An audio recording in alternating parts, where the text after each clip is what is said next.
Okay, so for working on your styrofoam print plate, part of what we're doing is just kind of, again, figuring out what printmaking is. Partly here it's figuring out mark making, and partly again it's figuring out ink usage and weights of ink and pressure. But this is our first kind of introduction to relief printing. It's really super easy because all you're doing is making a mark in a styrofoam plate, and it's really easy to mark in a plate. You probably have like carved into styrofoam cups with your fingernails and forks at restaurants and stuff. So it's really interesting, and you can make a cool image. So here I have this cat that I'm randomly working on, a cat with sunglasses. You have to remember with your print that what is left raised is dark, or whatever the color you're using is, and what's pushed away, whatever these marks are, that becomes the white. So it's the opposite of how you normally work. Normally, when you draw, your drawing becomes the dark, right? If I draw in Sharpie so you can see it, that's the dark, and the white, or the absence of color, is in the negative space. In printmaking, at least with relief printmaking, it's just the opposite. So the marks I make will come out white.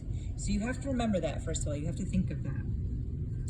So I just wanted to show you, partly here, I want you just to experiment with mark. I'm not so concerned with your overall design as I am just with the marks you make. So do something that's kind of fun and interesting to you.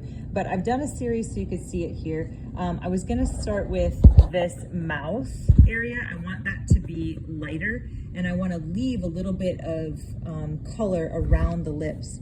And you know, you can do anything. I grabbed this random tool that Miss V had for carving with clay. It's like a little mini spatula. You know, I could use this, like the edge of a Sharpie marker. Most of these lines I just did with a pencil. You can use the back end of a paintbrush. I mean, really anything you can think of can make an interesting mark. So in this case, I'm going to use this this clay tool, and I'm just going to go in. I'm going to leave a little bit of space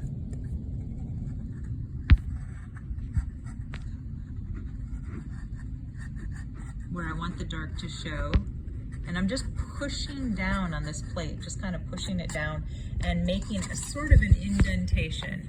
You might be able to see a little bit that there's an indentation there. I'm gonna do some lines on the head, these little kind of lines to show the shape of the face.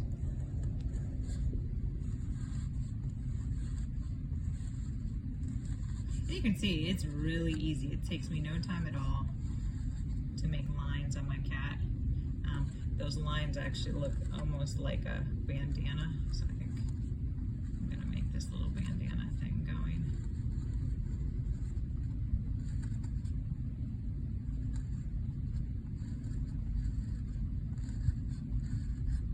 Okay.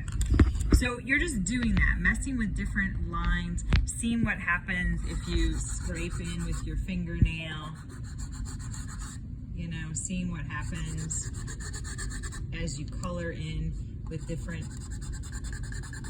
objects to create different lines and shapes. But remember, where you push away will be white, and what's left, raised up and perfect, will be dark. So essentially this side should come out lighter, and my cat should be kind of against this dark background.